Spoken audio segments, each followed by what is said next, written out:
Well, thank you. So stay there for a minute. Come here. Okay, I've got a little request. Stay where you are. This is a wonderful group of people, and I'm going to grab your president and take a selfie with you, okay? So hang tight. Okay, come here. Come here. All right. Feel free to wave. All right. Thank you. Thank you. Well, thanks very much, President Chuck. Great to see Governor Don here today. All the optimists and guests, huge congrats to your essay winner, Abigail. It was delightful to meet you and your parents, and excited about your future at Boston University. And it's really a privilege to be here with the Roseville Area Optimist Club. I have been incredibly impressed with what I've learned so far about your club from talking with some of your members, like your charter president, Don Silverta, who invited me to join today. So thank you very much, Don, for the invitation. To Terry Gorman, who I met many, many years ago, and I'll tell a story of that as well. He, as you may know, is not only a charter member here, but a past governor, past vice president, currently serves on our Optimist International Board of Directors. And also from your outstanding Voices of Optimism book, which Terry gave me a copy of several years ago. This is really incredible. If you haven't read it, and many of you probably have stories in here, it's really a wonderful and inspiring book, so you should be proud. And special welcome to President Kelsey, I think it was, and you had another member here from one of the new Optimist clubs you've started lately. So is it Tom? Yes. All right, well, welcome. Thank you for your leadership in making a difference in your communities, and thank you to Roseville for helping start. That's one of the best service projects we can do, is to start a new Optimist club, so well done. I just really think you have a lot to be proud of here for the positive impact that you've had. I am also always amazed at the small world of optimism, especially here in the Midwest. So just to share a couple of examples. So Don Silverta shared with me that his wife actually attended Drake University, my alma mater, go Bulldogs. Also, one of our outstanding local Optimist Club members in West Des Moines, his name is Chuck Ehlers. He actually moved to our area from Bloomington, where he had been active for a long time, so he knew many of you that are here today. He and his wife moved to be closer to their grandkids, and we understand that. We benefited from that. He actually brought one of his favorite projects from up here, Sleep in Heavenly Peace, making beds for kids, to us, and it's become really one of our favorites as well. And also, on a personal note, a few months ago, I got involved in an organization that celebrates Scandinavian heritage. It's called Daughters of Norway. I'm actually a Swede, but you know, we're all Scandinavian in some way, right? And well, at least many of us. But I was inducted as a new member in early March, and there was an exchange of notes about that, and I had replied to one saying, I'm hoping to be there, but I might have a conflict because we were hosting our Optimist International president, Tracy Huxley, in the Des Moines area that day.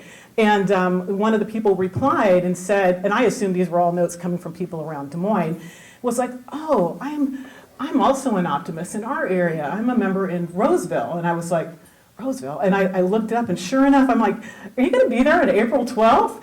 And I'm going to be there as well. So special shout out to Randy Lundell, because we're sisters and daughters of Norway. Who knew?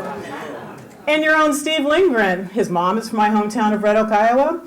And I found out as I was working with Jim Collins getting the AV set up, and he said, Red Oak, turns out he went to college with some of my dearest friends and classmates at Iowa State. So I have my husband convinced. It's our saying, Red Oak is the center of the universe, and there you go. So today I'd like to share my message in 3 parts, and based on what Don had said to me, I'm hoping this would hit all the things that you were looking for. So first I'll share a little bit about myself and my family, introduce you to us and our experience with optimism. Secondly, I'd like to share some highlights of the year that I served as Optimist International President, because I think some of those things will be of particular interest to the optimists in the room, and a little bit of look ahead on some things after that. And then I'll close with some lessons in life and leadership that I've gathered over the years that I call the 4 C's. So that's our plan. So first, to tell just a little bit about background, because you heard some of this, but this is my family. I grew up in the small town of Red Oak, Iowa, which was the hometown of both of my parents. That's my mom and dad there, Rich and Joanne Butler. They had grown up and graduated from Red Oak and then moved around to Omaha and western Nebraska, and then came to Red Oak to open a brand new Sears catalog store in 1968. That's my brother Dan and me. This is, oh, we lost the microphone. Can you hear me? Okay, I'm going to keep going, and if anybody wants to help with microphone, let me know. But I'll just talk louder.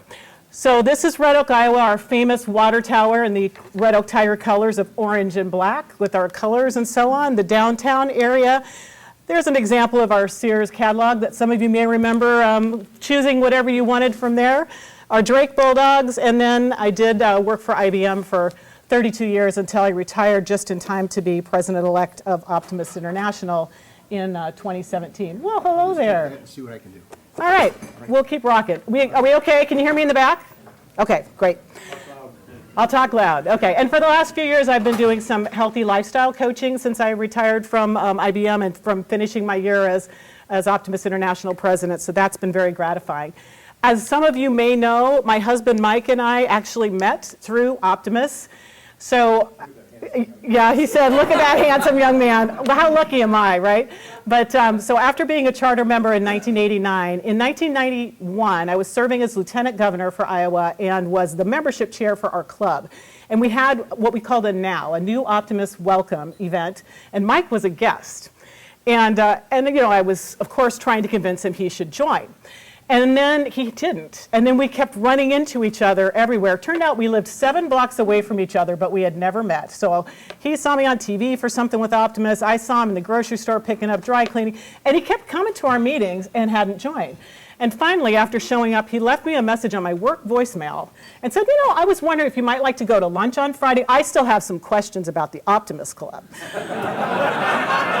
So I'm like, you know, and I thought, well, that's my duty, right? You know, I've got to go. So it turns out that was what I considered our first date. Mike called it the interview, but that was October of 1991, and so here we are. But so I ended up serving as governor in 1993-94.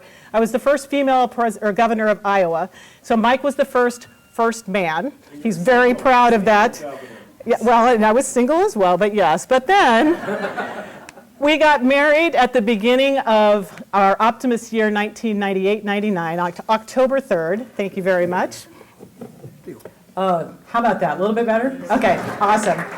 So we got married at the beginning of 98-99 as I was serving as international vice president. And at that time, since we knew about it about a year ahead, we worked with all the districts to coordinate the times of their district meetings. So you all know our Optimist year starts October 1st, right? So we got married, we went on our honeymoon, we came back, we had 5 district visits, 5 weekends in a row. It was like an extended honeymoon, sort of. And so one of my districts was Dakotas, Minnesota, Manitoba. So we were here Halloween weekend of 1998. That's where I met Terry Gorman. And I remember it was in Brandon, Manitoba. So we flew into Winnipeg, some people took us there. And you know, because we had just recently gotten married, and they knew that, they had kind of a wedding cake at the luncheon. It wasn't like a tiered one, but it had a wedding message, which was nice. And the gift they gave us, instead of some of a more traditional thing, it was like a crystal vase or vase, very lovely. So Mike, having made many friends in the room, holds it up and says, "Hey, beer mug, eh?" And someone from the audience said, "No, shot glass, eh?" I mean, it was thick. So we have fond memories. And then 20 years later, I served as international president. Our children, Amanda and Alex, have actually grown up going to Optimist conventions and activities over the years. So you can see them from a very young age. That was on stage in Ottawa when we were introduced as the incoming first family in 2018. And then we went on from there to this picture was actually from the last convention in Arlington. So they've grown up a little bit. Somehow they are now 23 and 21. Amanda graduated in 2023 from Miami University in Oxford, Ohio, and as we were sharing with Abigail, she's now out in Boston. She is a district sales leader with the Frito-Lay division of PepsiCo in the Boston area, loving it. And Alex is a junior at the University of Iowa, majoring in business analytics and marketing with a minor in music and working on his master's. And he's interning this summer for Ernst & Young, thankfully in Des Moines, so we get to be around. Now, I will say, with over 30 years of experience in optimism, one of my all-time favorite projects that has impacted me is working with junior optimists, or JOY. And I know we have several people here who work with Junior Optimists and others who are interested in starting a group. So I wanted to share a little bit about that with you. I feel like this is, with the exception possibly of building a brand new Optimist Club like we just talked about with Kelsey and Tom, this is, I think, the single best service project we can do because you're serving both to and through the kids in the impact that they can have in their community and teaching them about leadership. So we ended up working with our kids to start a new Junior Optimist Club with friends from their school when our kids were in high school. Amanda was the first president when she was a senior, Alex was an officer as a sophomore, and I was their advisor. And they did all kinds of projects. They've had a great time with that. And this is actually some of the kids that I'm working with now. So I'm still the Junior Optimist advisor. Our kids graduated in 2019 and 2021. And I have more kids now than ever before because they're really interested in making a difference. It all started with these two. And then we've gone on from there and had just, a fabulous time. Now, this is, some of you may remember this. This is the cover of the Optimist magazine as we kicked off the year that I had the opportunity to serve as president and our family in front of the Iowa State Capitol. We have amazing memories from the time that we kicked off in Ottawa till we wrapped up with the convention in Louisville and so many visits with special people in between. It's just been a very special part of our family's memories. So I thought I'd share with you some highlights of that year. My theme was promise yourself. So in keeping with our creed and just that idea of making the personal commitment to make a difference. And to share with you what our goals were going into the year, there were 4 simple goals. Growth of the organization, engagement and training of our members, marketing both internally and externally, and our financial strength. So just to share a little bit about each of these, we did start 60 new Optimist Clubs that year and had over 7,000 new members. We also started a lot of new Junior Optimist Clubs, 40 of them, with about 700 new members. And I'm really proud of the international expansion that we did. So most of our clubs are centered in the US, Canada, and the Caribbean. And we've had a lot of growth in the Caribbean as well. But we have Optimist Clubs in many other countries around the world, 20-some right now. One of the areas that we really started making a huge impact in around that time was in Nepal. And so I remember participating with them via Zoom to help install some new clubs and Junior Optimists. They now have such a presence there, they started their own district. So that's been exciting to see and to see our impact go around the world. In the area of engagement and training, we created some special training conferences that were consistent in how they were rolled out. We had webinars. So if you don't like Zoom, I'm sorry, blame me. I actually brought that to Optimist International in 2017 to help with our training and communication and so on. So when COVID happened, we were already prepared with the ability to deliver education and communication electronically. So that's been helpful. We did some special videos to celebrate our history and to share some Optimist stories, and we launched those around Centennial. And then because some of you may have been familiar with a book that was written back in the 60s called Of Dreams and Deeds, that was a little bit of history of Optimist International, that was getting a bit dated. And one of my good friends, Dave Bruns, who's a past international president and a judge in Kansas, quite a historian, I asked him if he would be willing to research and write an update on our history, and he did. And it's called Bringing Out the Best, the First Century of Optimism. And it's a fabulous book. If you don't have it, I encourage you, you can come check out mine if you'd like. It's not light reading, it's 600 and some pages, but it's got some great stories and it's really well researched. And we had these available at our international convention and at other events after that, like World Oratorical. And then we made it available on Amazon for people to be able to get it there. It was about $25 at the time. I see the price is now quite a bit higher. Amazon controls that, we don't. But I am looking into, I talked to our executive director to see, could we maybe put a digital version of this somehow downloadable from our Optimist International website so people could maybe access it that way and make it free. I don't have an answer yet, but I wanted you to know that's a request, okay? And then we had some special awards for the Centennial as well. In marketing, did a lot of communication to share Optimist stories, to put club activities in the spotlight. And we also did this other special publication. It's show and tell. Had these available at the International Convention in Louisville for all of our attendees. And it's another one I'd invite you to take a look at if you haven't seen it. But it was a pictorial timeline over our history and, showing some of the projects that were delivered each year and with all of the presidents from the very first one to Adrian Elcock, who followed me from the Caribbean, and that was available in both English and French. Partnerships are something I think is very important at a local level, but also internationally. So a couple that I was really proud of. One was working with our peer service organizations, which you can certainly do at a local level, and maybe you do. That is me pictured with the presidents of Rotary, Lions, and Kiwanis as we met together in conjunction with the Rose Parade in 2019. And coming out of that, the following year, President Adrian Elcock asked me if I would represent Optimist as we worked on collaborating to create something we could do together in our communities. And what that led to is something called Celebrate Community, which perhaps you've been part of. We take a week in the early fall, and it's now come to be right around whenever 9/11 falls. And we encourage our Optimist clubs to team up with these other service organizations and perhaps other nonprofits as well to collectively make a bigger difference together in their community and really raise the profile of all of us by working as a team. So whether that's doing some community cleanup or packaging meals for the food insecure or whatever it might be, I encourage you to check that out. We also announced that year what we call an endorsed partnership with the Ronald McDonald House Charities. So this happens to be the one in Kentuckiana, and we had their CEO speak to our group. But that also was tied to another announcement we made that year where we expanded our longtime focus on childhood cancer to be a broader focus on childhood health and wellness. So that if there's a need that you see in your community, whether it's around juvenile diabetes or mental health or whatever it might be, that we have an initiative and some funding to go with it that would support you in that. So that's another partnership. And then for financial, lots of partnerships at a local level, particularly with the clubs I highlighted here, like the Walmarts, Targets, Kohl's. Our foundations are really key to us, Optimist International Foundation, as well as the Canadian Children's Optimist Foundation. And we did, with the foundation, we did a centennial commemorative coin. I have an example of one here. And for like a $100 contribution, you got one of these. But that contribution went into a specific fund to establish grants for the Childhood Health and Wellness Program. So as a club, any of you could be applying to our Optimist Foundation for matching grant funds, and there are specific processes for that, but if you haven't done that, I'm happy to help direct you to it.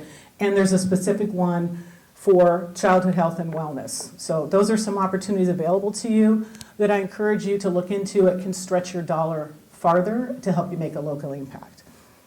So I hope that helps with that. And then the Louisville Convention itself was a huge milestone for us. So you may know this, but the very first Optimist International Convention in 1919 was in Louisville, Kentucky. So when we had our centennial in 2019, it was decided, let's go back there. So we did. And we did a few special things. We unveiled a historical marker. So this was through contributions from our past international presidents, a lot of leadership from past international president Ronnie Dunn, who was local, working with local city leaders to get permission. But that was unveiled. We had kind of a little parade through town, unveiled it, and had a little ceremony with several of our past presidents and city officials. On one side of the marker, it has a bit of history about the establishment of Optimist International and the first convention, and the other side talks about the expansion of the organization over the last 100 years.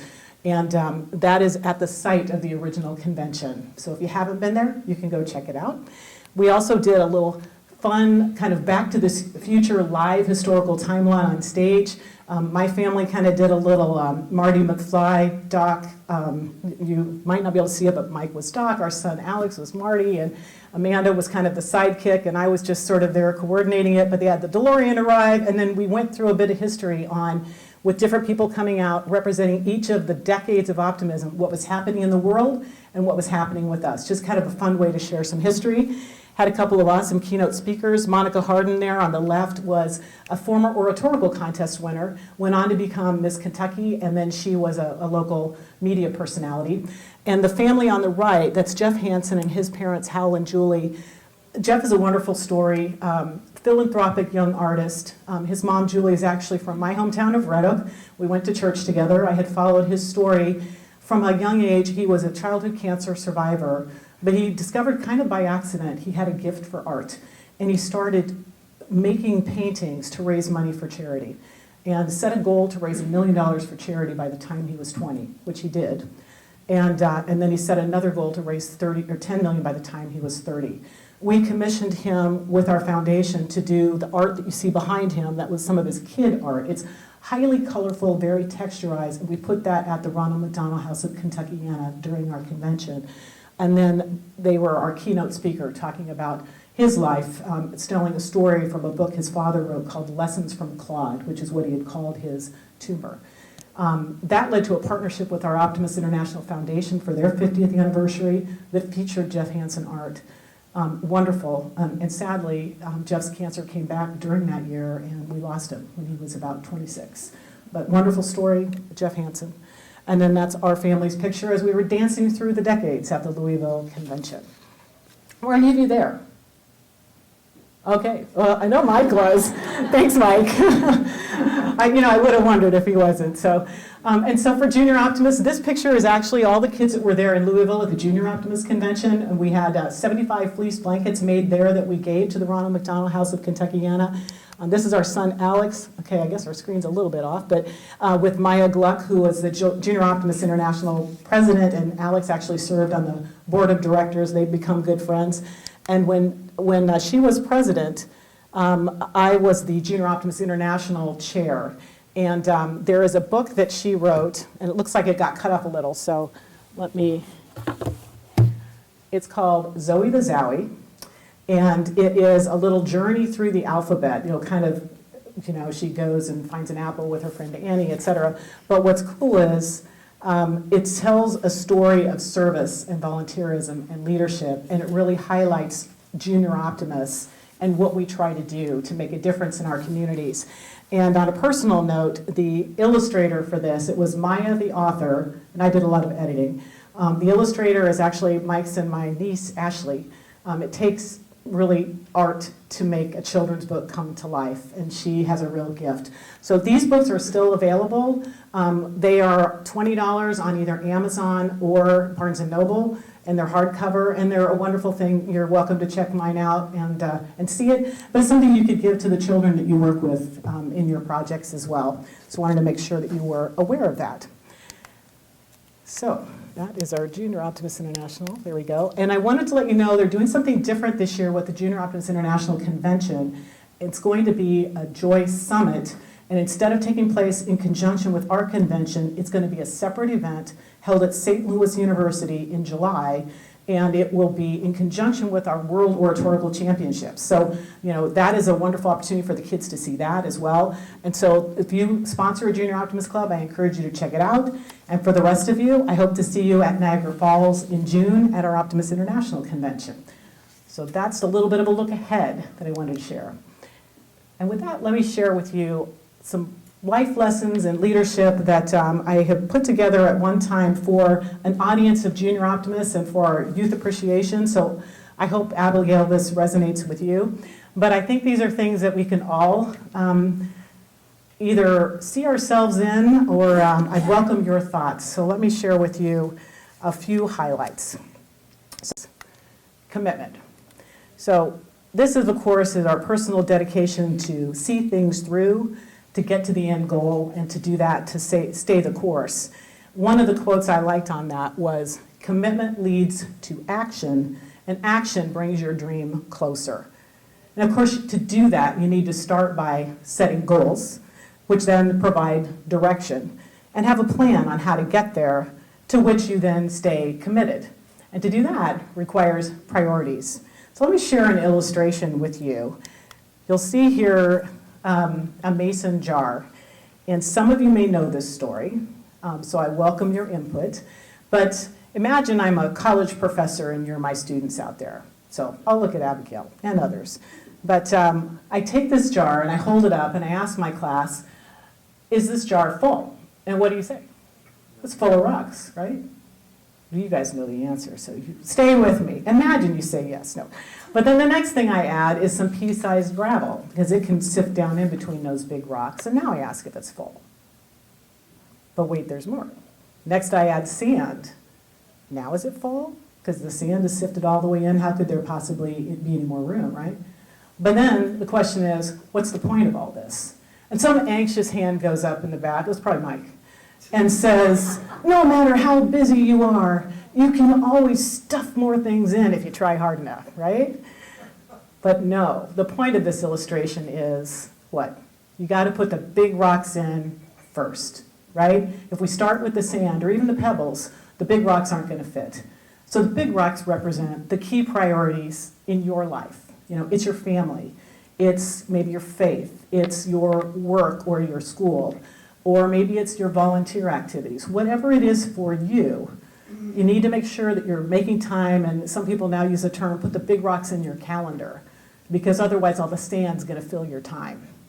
So I encourage you to do that. But there's a version of the story that I like that goes on to say, and after the sand, he pours in some coffee, or some beer, or something else. But the point of that is, no matter how busy you are, you can always make time for a cup of coffee or a beer with a friend, okay? So keep that in mind for your optimist friends as well. The next of our C's, courage. Be willing to try new things, to take risks, to get outside your comfort zone. Got a couple of quotes on that from Winston Churchill. Courage is rightly esteemed the first of human qualities because it is the quality which guarantees all others. Now, without courage, of course, we can't really accomplish much of anything. Now, there are a couple of other Winston Churchill brilliant quotes about being an optimist, so I'll throw these out here, not specific to courage. Here's one that I bet you know. The pessimist sees difficulty in every opportunity. The optimist sees opportunity in every difficulty. That quote is actually one of the opening lines in your Voices of Optimism book. He also said, I am an optimist. It doesn't seem much use to be anything else. Have to agree with him there. But back to courage. Courage is the resistance to fear, mastery of fear, not absence of fear. A little wisdom from Mark Twain. And from Iowa's own John Wayne, courage is being scared to death, but saddling up anyway. So even if we have fear, the point is, go forward. Don't always play it safe. Try new things, because that's how you grow. Peekaboo Street, Olympic skier, said to uncover your true potential, you must first find your own limits, and then you have to have the courage to blow right past them. I like that one. I bet Caitlin Clark would say something kind of like that. So. And from Eleanor Roosevelt, certainly an admirable First Lady, longest serving, 4 terms, as many of you know, a leader and activist in her own right. She said, courage is more exhilarating than fear, and in the long run, it's easier. We do not have to become heroes overnight, just a step at a time, meeting each thing that comes up, seeing it not as dreadful as it appeared, discovering we have the strength to stare it down. So try new things, be brave, stand up for what you believe in, and that brings us to creed. Now, be true to your beliefs and your values. So for us as optimists, that of course makes us think of the Optimist Creed, right? So this was written by Christian D. Larson and adopted by Optimists in our creed, as our creed in 1922, over 100 years ago now. So this is, of course, about focusing on a positive outlook and seeing the best in others, and most of us close our Optimist Club meetings with that. I've seen some open their meetings with that, and it's often one of the gifts that we give to our speakers because most everyone finds real meaning in that. And we probably all have our favorite line. So whether it's to make all your friends feel that there is something in them, or to give so much time to the improvement of yourself that you have no time to criticize others, or to forget the mistakes of the past and press on to the greater achievements of the future, whatever it is, they all have great meaning. They all provide something we want to aspire to live by.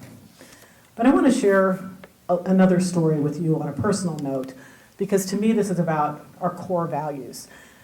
Many years ago when I was at IBM, I was being considered for my first executive position. I had been a manager for North America and then in a number of global positions, but they have a very specific process they go through when you're put on a list to be considered. You don't apply, you're asked about being an executive at the director level and above.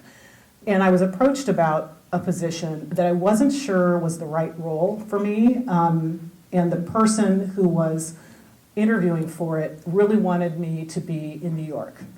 And of course, I live in Des Moines. My kids at the time were just over 1 and 3.5, and we're near a lot of family.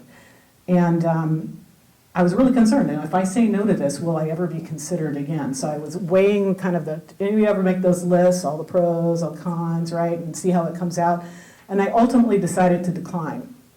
And I was talking with a mentor of mine, who, by the way, when I met, was here in Minneapolis. She was from the New York area, was out here, that's where we met, and then went back to New York, so Midwestern connection here. But she said, no one will ever think less of you for making a decision consistent with your own values.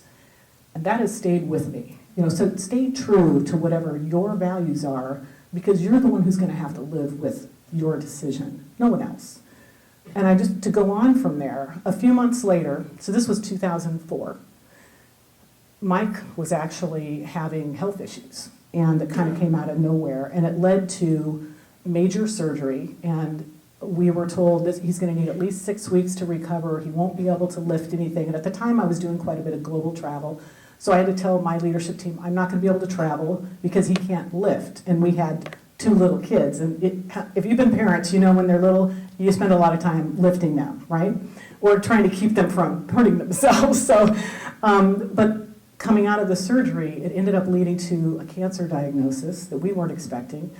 All good now, by the way. But it was a really rough period of time that led to 6 months of chemo, followed by 6 weeks of radiation. And, I'm not sure how we would have made it through that if we were living in New York, where we had no family around to help and support us in that. So I felt like I definitely made the right decision. And then just a couple months after that, after he got through his treatment, another opportunity came along that was a perfect fit for my background. And the executive hiring for it didn't care where I was. I managed a team that was coast to coast. It didn't matter. And that was a global job I did from Des Moines, and it led to every 2 to 3 years, a different role every year, every time after that. And I did them all from the Des Moines area, where I could keep my life in balance with my small kids who grew up to be teenagers by the time I retired, and with my husband and our families nearby, where our kids knew their cousins and their grandparents. I've never regretted that decision because I knew it was the right thing for our family. Only you know what is right for you based on your beliefs and your core values, your creed. And of course you want to respect the values of others, but don't let them impose their beliefs and values on you. And finally, coffee. Now I know what you're thinking. I don't mean caffeine. I know we got a Starbucks right outside the door, and I do like my coffee. But I want to share a story with you of what I really mean. So, years ago, there was a young woman who went to her mother and told her life was really tough. And she didn't know how she was going to make it. She wanted to give up. She was tired of fighting and struggling, and it seemed like every time she solved one problem, another one arose. And her mother took her to the kitchen. She filled 3 pots with water, and in the first she placed some carrots. In the second she placed eggs. And in the last one, she placed some ground coffee beans. And then she let them sit and boil without saying a word.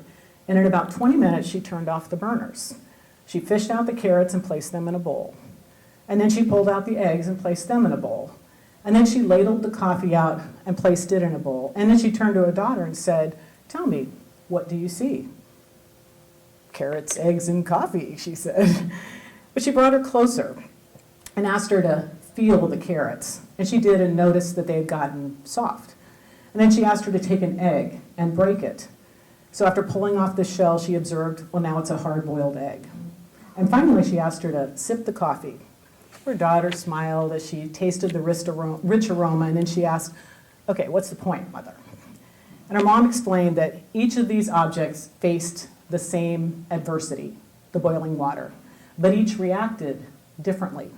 The carrot went in strong and hard and unrelenting, but after being subjected to the boiling water, it softened and became weak.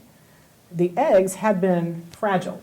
The outer shell was protecting its liquid interior, but after sitting in that boiling water, its insides became hardened.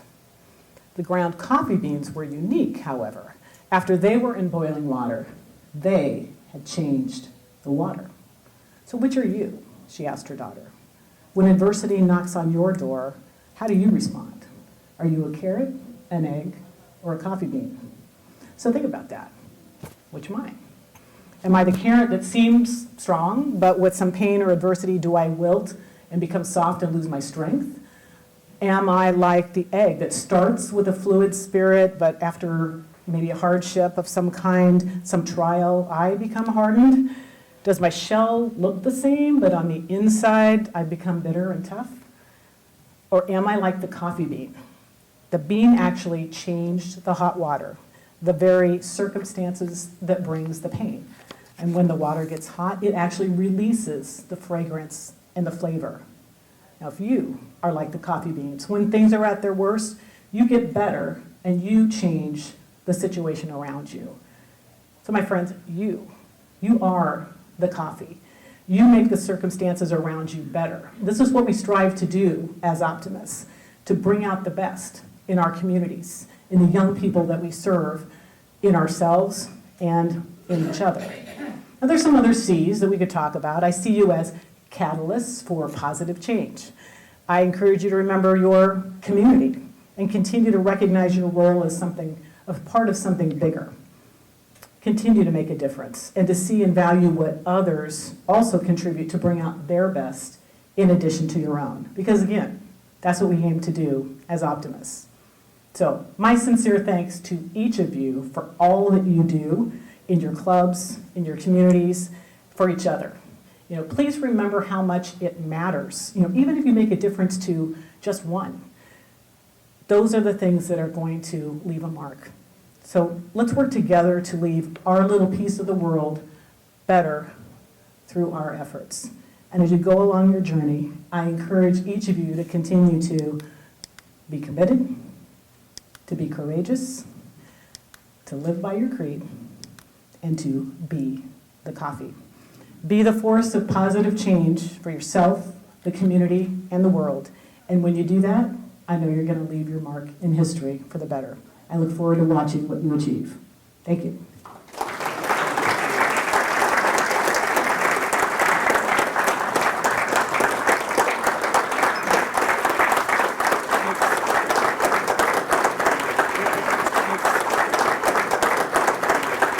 So I think we have a little time.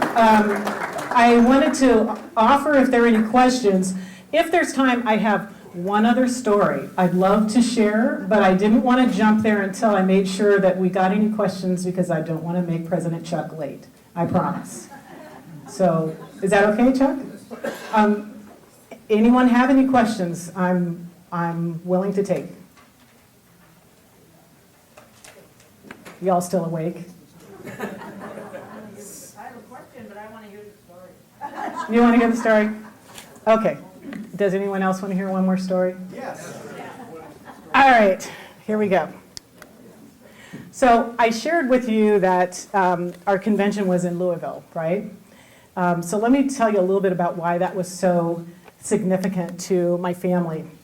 So my dad always loved horses, and we had some when I was a kid. We used to keep them at my grandparents' farm. We had a couple of registered quarter horses.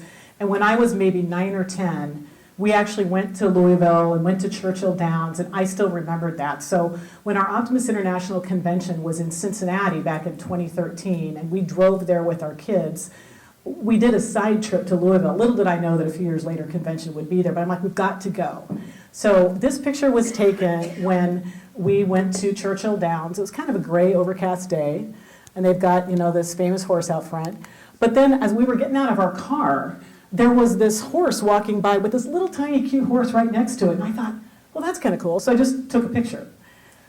Then we go inside, and, the kids were, so you can see they're a little younger then.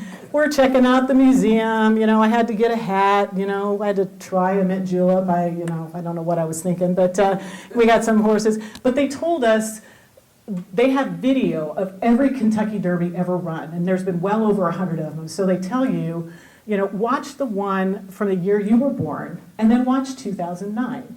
We're like, okay. So we each watched the videos for the year we were born, and then we watched 2009, not knowing why. So I normally play this video, but I'm not going to do that today. But I invite you to watch this race from 2009, but I'm going to give you the highlights. Okay, you can find it on YouTube. 2009 Kentucky Derby. So we watch this, and they're showing the horses getting into their blocks, and the announcer's talking about all the favorites and so on, and he's doing, you guys have watched this, right? So you know how excited they get. It's supposed to be the most exciting, whatever, 2 minutes in any kind of sport. And they're coming around, and he's still talking about, it's Pioneer of the Nile, and something dance, and all this. And then way behind the rest of them is Mind That Bird. And then he keeps going, and they're coming around, and it's at the very end, and he's still talking about the front three. And meanwhile, there's this horse that runs right past the three in the front and gets out about 6 lengths before the guy finally says, "It's Mind That Bird, a spectacular finish, an impossible result. Mind That Bird has won the Kentucky Derby." He was a 50-1 long shot. They didn't even know he was there until he was out in front. It was at the time, I think, second largest margin of victory from the longest shot. Now, there was one a couple years ago that was similar. But as of the time that we had our convention, Mind That Bird was like a rock star story. Well, okay, now, this is like Paul Harvey, the rest of the story. So we go around the corner. Oops, we'll go past that. So the horse we saw, that was Mind That Bird in the parking lot. So I took these pictures. There he was with his little buddy, Winston. Isn't he the cutest? Has his travel buddy. So he was like the horse in residence. Our kids thought, we were like seeing celebrities, So we're out by the fence, we're looking at Mind That Bird, and we're looking at Winston, and I just thought, this is amazing. So when I had the opportunity to serve as president during a convention that culminated in the Kentucky Derby venue, to me it just became such a great story as a metaphor for life and for what we do as leaders. So if you think about it, if you think of the race as the goal, winning that race as a goal you're trying to achieve as a leader or as a person, whether you are equipped with everything and you are like Secretariat, you start out at the beginning way ahead and you never look back and nobody thinks you're going to be able to keep up that pace. That's one scenario. But maybe some of us are more like Mind That Bird. We feel like the odds are stacked against us. It's 50-1. We are in the back of the pack. Nobody has given us a chance. If you have the goal and you have the right heart and you are determined and you surround yourself with the best team, your very own Winston, you too can achieve your goals. And I look forward to seeing what you do. And that's one of my favorite stories, so there you go. Yep.